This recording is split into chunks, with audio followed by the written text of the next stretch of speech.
Be Smart in English. Semoga teman-teman sehat-sehat semuanya dan masih tetap semangat untuk belajar. Hari ini kita akan mencoba latihan kata bantu ya, atau auxiliary. Masih ingat kan teman-teman tentang auxiliary? Nah, saya ingatkan kembali ya. Auxiliary itu adalah am, is, are, do, does, did, was, were, dan have, has, dan had. Nah, seperti biasa 5 detik ya untuk masing-masing soalnya, atau 5 seconds for each question. Nah, silakan teman-teman gunakan waktu yang tersedia. Nah, kita langsung ke nomor 1. Mulai.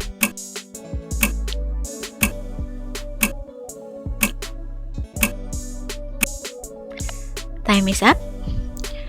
They blank blank blank going to celebrate their success in winning the contest. Nah, mereka titik-titik akan ya merayakan keberhasilan mereka dalam memenangkan kontes.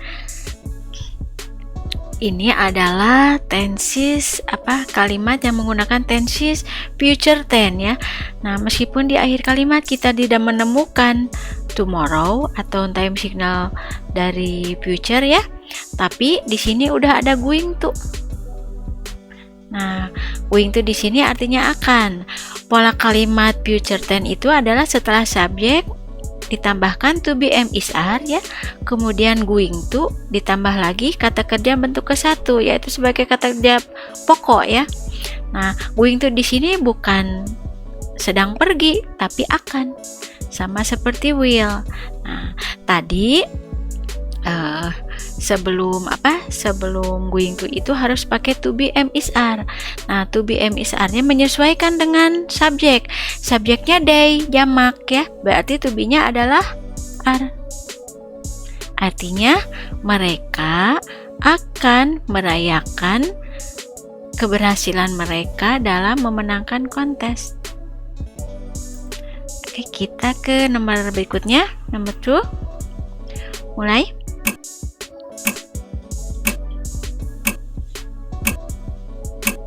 Time is up. When blah blah blah you see him for the last time? Yesterday morning ya. Nah, ini ada jawaban kemarin pagi ya. Berarti ini tensesnya past tense ya, atau, untuk menyatakan lampau. Nah, sebenarnya tanpa kita melihat yesterday morning juga kita udah tahu bahwa ini kejadian lampau, karena kalau kita nanyain kamu kapan terakhir lihat dia, nah berarti lampau ya, udah lewat gitu ya. Nah, past tense itu polanya adalah subjek ditambahkan kata kerja bentuk kedua ditambahkan objek ya. Nah, kalau bertanya ditambahkan di awal kalimat, artinya apakah, kemudian subjek, kemudian kata kerjanya bentuk ke-1. Nah, karena di sini ada question not when, nah, auxiliary-nya disimpan setelah when. Jadi apa nih tadi auxiliary-nya? Yaitu did ya. Artinya kapan kamu melihat dia untuk terakhir kalinya? Ya, kemarin pagi. Jadi ingat-ingat auxiliary dalam past tense itu adalah did. Dengan catatan dalam kalimat tersebut harus ada kata kerja bentuk ke-1 yaitu ini si. Nomor berikutnya, nomor 3. Mulai.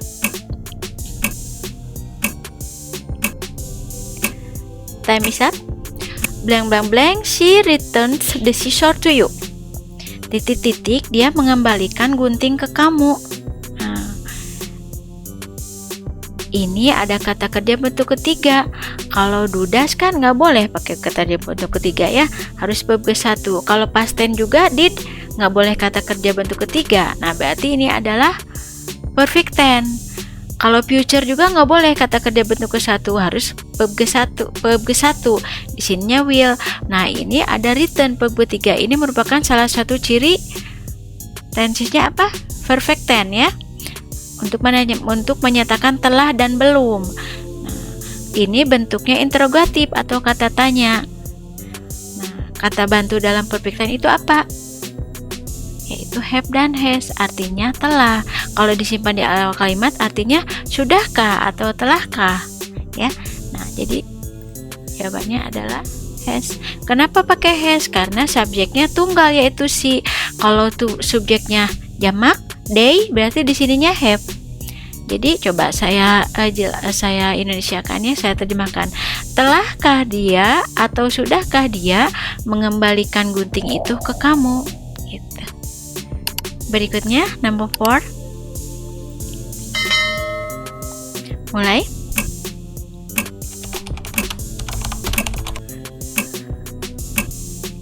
Time is up. We blank blank blank trying to overcome the flood problem seriously now. Nah, di sini ada now ya. Now itu artinya sekarang. Ini time signal dari present continuous tense.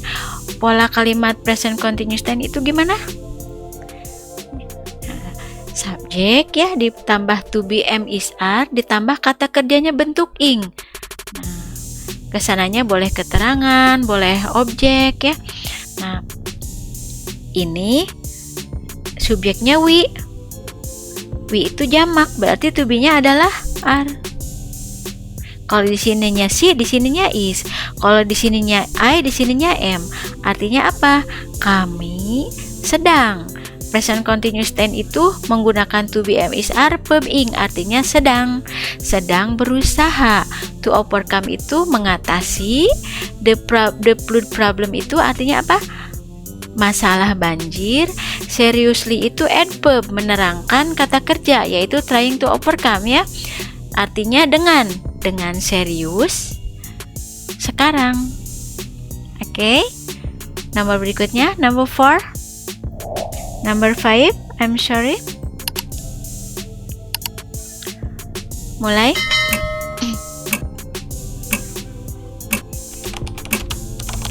Time is up. The teenagers blah blah blah not always obey their parents' rule because they want to try so many things. Para remaja ya. Kenapa para remaja? Karena remaja teenagernya ada S-nya nih ujungnya. Kalau remajanya satu orang, the teenager. Tapi kalau jamak jadi the teenagers. Tidak selalu mematuhi. Nah, parents rule itu diartinya dari belakang. Their di sini adalah kepunyaan atau possessive adjective dari para remaja ya. Kenapa pakai their bukan his atau her ya? Karena teenagernya banyak. Teenagers ya. Yaitu kata gantinya they, berarti kepemilikannya adalah their. Nah, diartiinnya dari belakang, dari rule, yaitu peraturan orang tua mereka. Nah, ini ada koma S. Koma S di sini menunjukkan possession ya. Artinya peraturan orang tuanya. Peraturan dari orang tua mereka ya. Karena mereka ingin mencoba banyak hal. Nah, coba. Di sini ada always. Berarti menunjukkan selalu repeated action ya. Berarti kita harus menggunakan tenses apa? Present tense. Ya, present tense itu menggunakan kata bantu apa? Yaitu do atau does ya. Do does-nya menyesuaikan dengan subjek. Ini subjeknya teenagers. Jamak they ya. Ada S-nya nih. Berarti auxiliary-nya atau kata bantunya adalah do. Kalau teenagernya satu, di sininya does. Ya. Oke, jadi para remaja tidak selalu mematuhi peraturan orang tua mereka karena mereka want to try, ingin mencoba so many things, banyak hal. Number 6. Mulai. Time is up. How long blah blah blah he been the principal of our school? How long itu question word menanyakan durasi atau berapa lama ya. How long. Nah, titik-titik dia menjadi kepala sekolah kita. The principal of our school ya. Nah, ini ada been. Been itu merupakan bentuk ketiga dari am is are. Kalau bentuk kesatunya kan to be am is are, keduanya was were. Nah, ketiganya adalah been. Tapi been tidak berdiri sendiri. Di sininya sebelumnya harus pakai have atau has ya. Nah, kenapa pakai been? Karena di depannya bukan kata kerja, tapi jabatan. Ingat kan, to be itu dipakai untuk kata sifat, kata benda, jabatan, sama tempat ya. Ini juga principal of our school ada kepala sekolah. Kepala sekolah kita ya. Berarti ini benda, makanya pakai been. Jadi have been, has been itu dipakai apabila tidak ada kata kerja, yaitu kata sifat, kata benda, jabatan, sama tempat gitu. Artinya telah sama. Nah, coba lihat ini subjeknya he. He itu pakainya kata bantunya apa? Tunggal, yaitu has ya. Kalau di sininya they, di sininya have. Kalau di sininya I, berarti di sininya have. Oke? Nomor berikutnya, number 7. Mulai.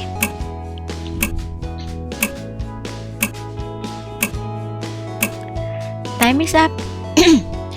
Blank blank blank, this your umbrella? No, that is Mrs. Tita's. Nah, titik-titik ini payung kamu? Bukan, itu adalah milik Ibu Tita. Nah, kalau ada koma S gini, artinya kepunyaan ya. Kenapa nggak disebutin? Karena udah dijelasin di depannya nih. Ini payung kamu. Apakah ini payung kamu? Bukan, itu punyanya Ibu Tita gitu ya.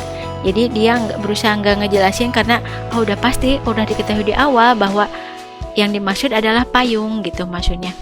Nah, ini berada pada konteks present tense ya. Sekarang, bukan lampau. Karena pertanyaan langsung, jadi bukan lampau gitu. Bukan nanyain yang udah-udah. Nah, di sini tidak ada kata kerja. Ya, adanya ini this itu demonstrative pronoun, penunjuk ya. Dan benda, adanya juga benda nih, your umbrella. Berarti di sini nggak boleh pakai do, does atau did. Di sini harus am is are atau was were. Karena konteksnya present, berarti kita harus menggunakan am is atau are. Nah, sekarang lihat bendanya ada berapa? 1 ya, umbrellanya tanpa s. Dan kata penunjuknya juga this itu 1. This itu artinya ini tapi 1 ya. Kalau ininya banyak payungnya pakai des, bukan this. Nah, kalau this itu to be-nya harus is. Kalau di sininya karena 1 ya. Kalau di sininya des, di sininya are gitu. Demonstrative pronoun itu adalah kata penunjuk. Kalau di 1 ya ini artinya, kalau des sama ini tapi banyak bendanya. Kalau that itu, kalau dos itu, dos artinya itu sama tapi banyak bendanya. Berpengaruh pada to be gitu. Oke. Nomor berikutnya number 8. Mulai.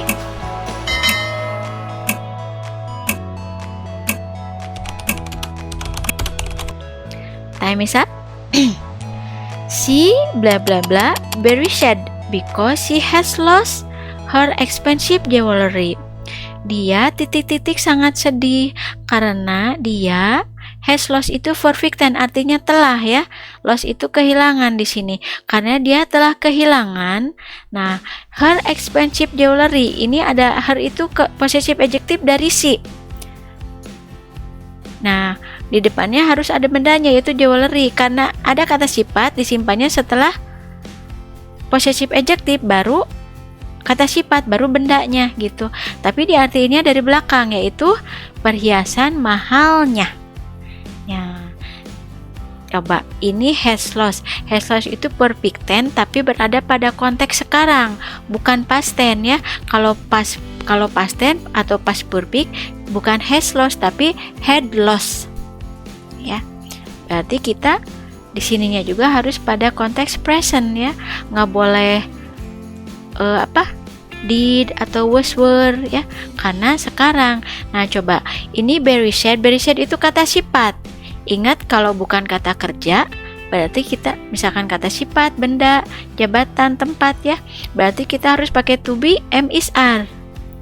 Nah, lihat subjeknya yaitu si itu tunggal, berarti to be-nya di sini adalah is. Gitu. Artinya dia sangat sedih karena dia telah kehilangan perhiasan mahalnya. Oke. Next number 9. Mulai.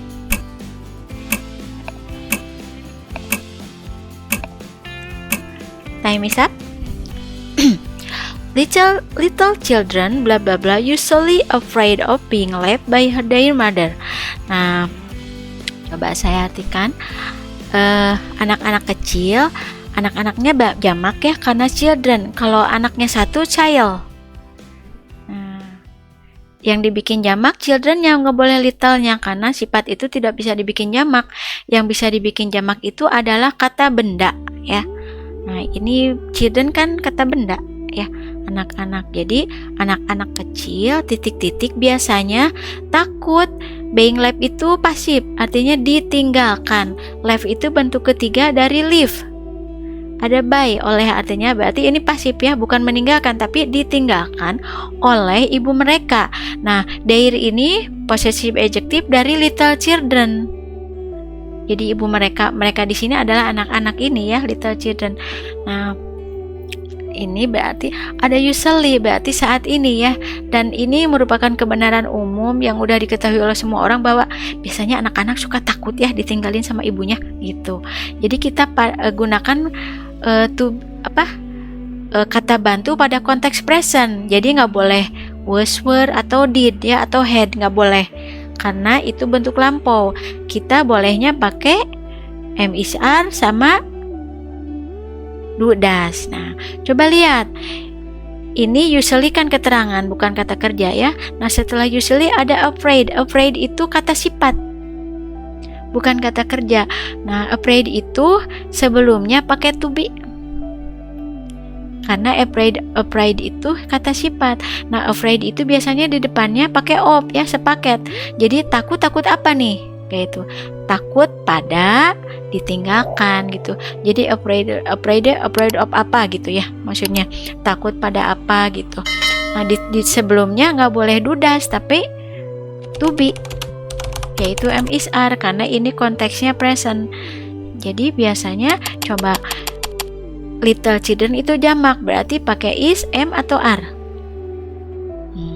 Pastinya are ya, karena children-nya jamak. Ingat, afraid of itu sebelumnya to be ya, nggak boleh do atau does karena afraid of itu kata sifat, bukan kata kerja. Berarti harus pakai to be sebelumnya. Artinya anak-anak kecil biasanya takut ditinggalkan oleh ibu mereka. Number 10, the last number. Mulai.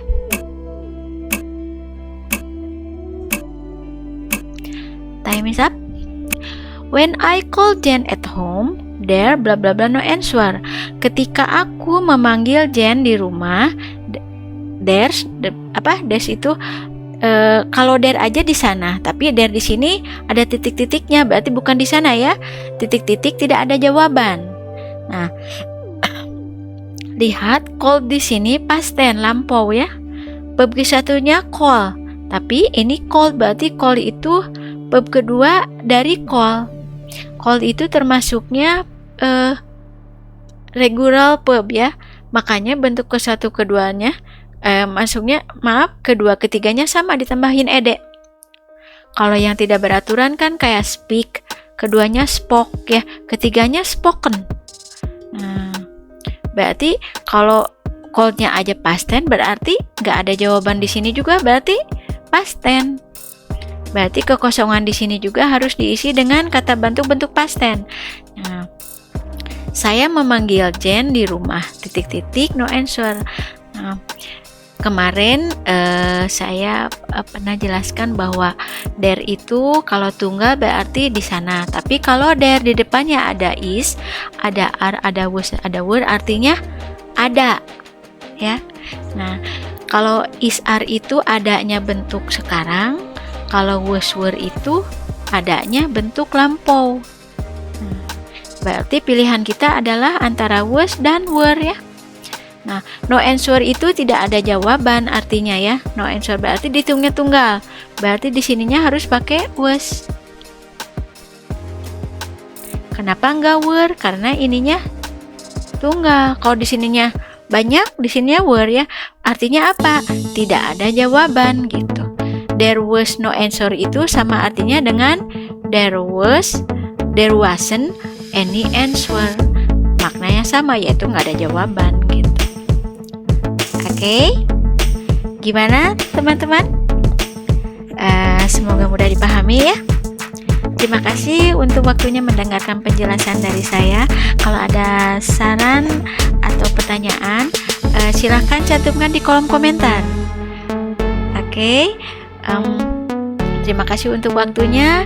Jika silahkan like, share, dan subscribe, dan nyalakan tombol lonceng kamu supaya kita bisa berjumpa lagi di video berikutnya.